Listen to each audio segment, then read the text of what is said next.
अमावस्या की रात थी और गांव की गलियां अंधेरे में डूबी हुई थी। गांव के बाहरी किनारे पर एक पुरानी वीरान हवेली खड़ी थी जिसे लोग भूतिया हवेली कहते थे।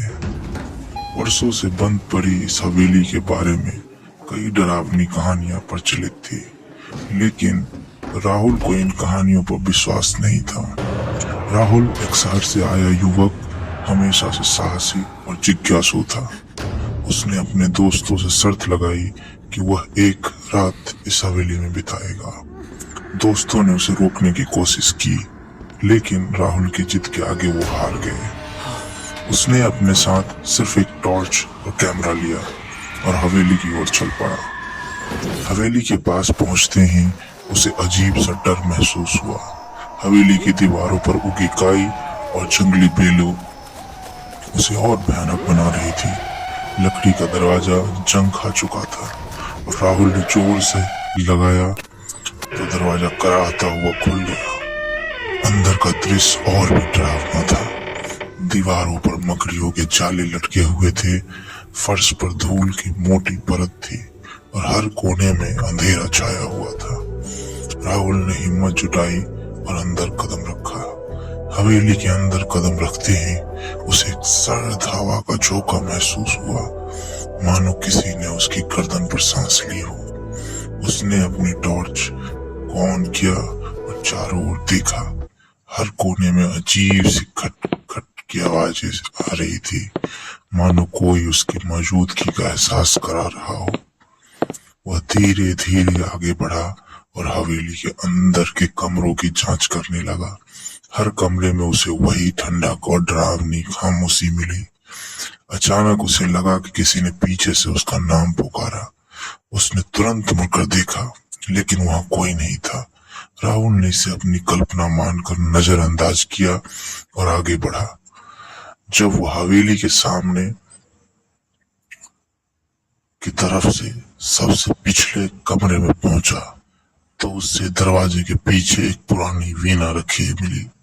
वीणा पर धूल की परत चढ़ी हुई थी, लेकिन जैसे ही उसने उसे छुआ, वीणा से अचानक एक स्वर निकला। राहुल चौंक गया और उसने तुरंत ही अपने हाथ पीछे खींचे। तभी उसे लगा कि कमरे का तापमान अचानक गिर गया है। उसके शरीर में झुरझुरी सी दौड़ गई और उसके सामने की दीवार पर एक परछाई उभर आई। वो परछाई धीरे धीरे स्पष्ट होती गई और एक लंबे बालों वाली महिला की आकृति में बदल गई। महिला की आंखें गहरी और उदास थी और उसके चेहरे पर दर्द की लकीरें थी।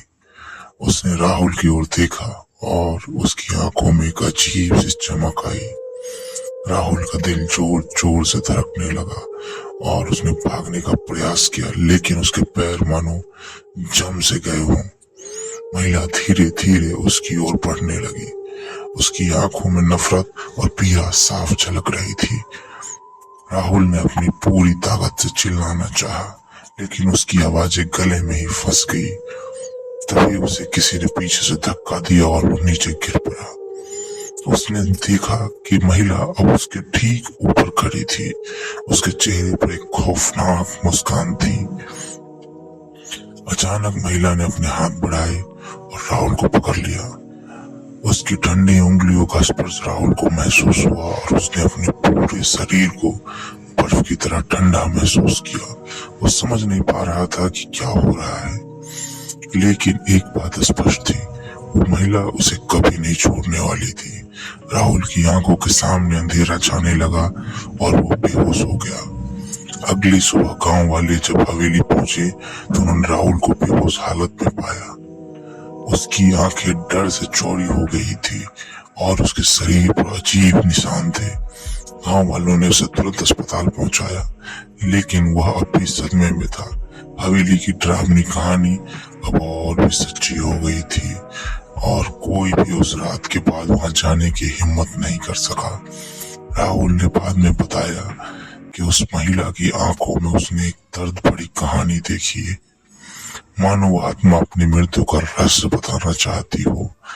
गांव वालों ने उस हवेली के पीछे की सच्चाई जानने की कोशिश की, लेकिन रहस्य आज भी अनसुलझा है।